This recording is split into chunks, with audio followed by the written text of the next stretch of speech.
여러분 모두들 안녕하세요. 부자가 되고 싶은, 세력이 되고 싶은 세력이가 돌아왔어요. 지난 시간에 배운 내용들은 잘 복습하셨나요? 이번에는 지난번에 배운 내용에 이어서 마저 용어 정리편을 진행해 볼까 합니다. 시작하기 전에 우리 미수, 일로 나와봐. 미수를 쓰지 말라고 하니 신용의 손을 대기 시작했어. 누굴 닮아 이렇게 말을 안 듣니? 아, 나 닮아서 그런 거라고. 여러분, 미수와 신용은 절대 사용하시면 안 됩니다. 계좌 쓰레기통이 되는 지름길이에요. 자, 그럼 오늘도 수업을 시작해 볼까요? 그럼 출발! 자, 그럼 오늘의 목차를 살펴보도록 할까요? 첫 번째로 EV 에비다에 관해서 알아보려고 합니다.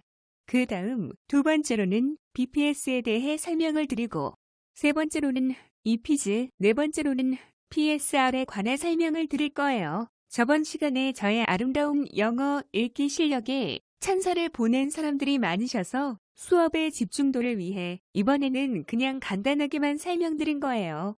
아, 해달라고요? I'm fine, thank you and you. 어때요? 만족하시나요? 헤헤. 자, 수업 분위기도 올라갔겠다. 바로 설명 들어갈게요.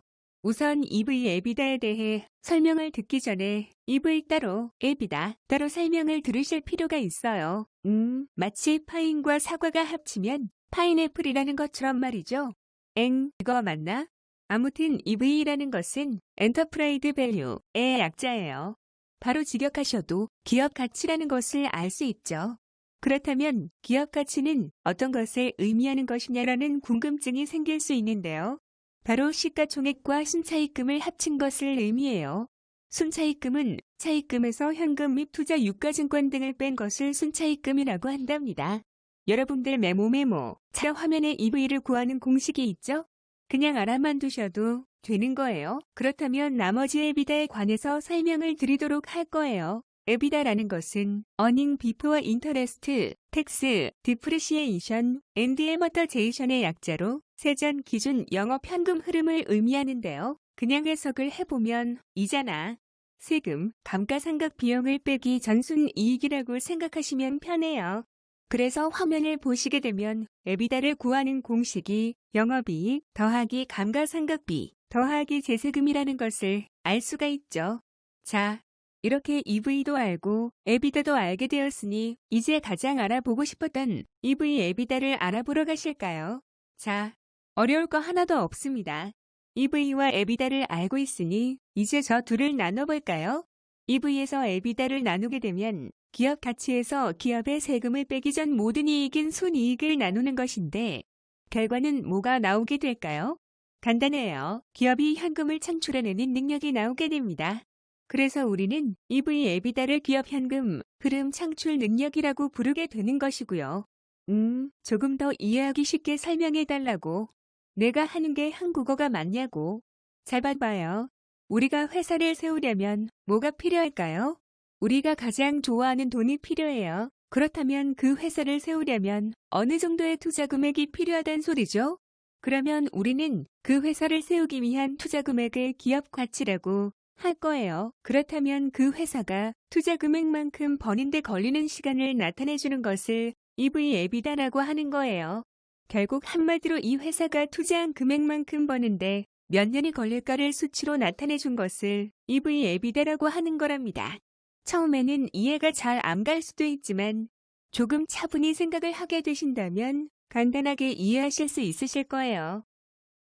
항상 여러분들이 멘붕에 빠진 걸 보면 저는 왜 이렇게 기분이 좋은지 몰라요. 사실 저도 배울 때는 화내면서 배웠는데도 말이죠. 하지만 항상 명심하셔야 할 게 여러분들, 세상은 그렇게 호락호락 하지가 않아요. 투자를 하기 위해서는 공부가 필요한 법이니까요. 자, 그럼 다음 내용인 BPS에 대해 알아볼까요?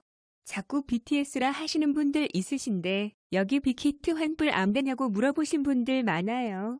자꾸 그런 소리 하면 돌 맞아요.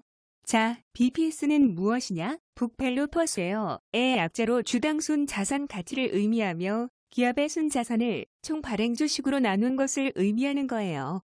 이건 또 뭔 소리냐고요? 여러분이 이해가 안 될 것 같아서 제가 쉽게 설명하는 법을 또 갖고 왔습니다. 자네가 어떤 주식을 10,000원에 샀다고 해요. 그런데 이 회사의 BPS가 15,000원이라고 써 있네요. 그러면 그 회사는 저평가되어 있다라고 생각하시면 돼요. 한마디로 내가 산 금액이 BPS보다 낮다면 잘 산 것이라는 뜻이죠. 하지만 너무 낮다면 혹시나 내가 위험한 투자를 하고 있는 것은 아닌지 라는 생각을 해볼 필요가 있어요. 왜 그런 말이 있잖아요. 돌다리도 두들겨 보고 건너라.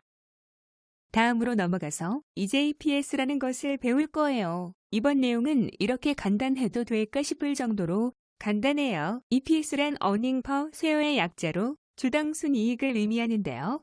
1년치의 수익을 총 발행 주식수로 나누는 것으로 구할 수가 있답니다. 2번 건 조금 간단하죠? 그래요. 맨날 어려운 것만 나오면 재미없잖아요. 그래서 총 주식수가 변하지 않는다는 전제하에 EPS가 늘어나게 된다면 기업의 순이익이 늘어난다는 뜻으로 생각을 하면 이해하기 쉬울 거예요. 한마디로 전년 대비 EPS가 높아졌다 하면 그 회사의 순이익이 늘어났다는 뜻이겠죠. 오늘은 좀 배울 게 많네요. 걱정 말아요. 이게 마지막이니깐요. PSR도 상당히 간단한데요.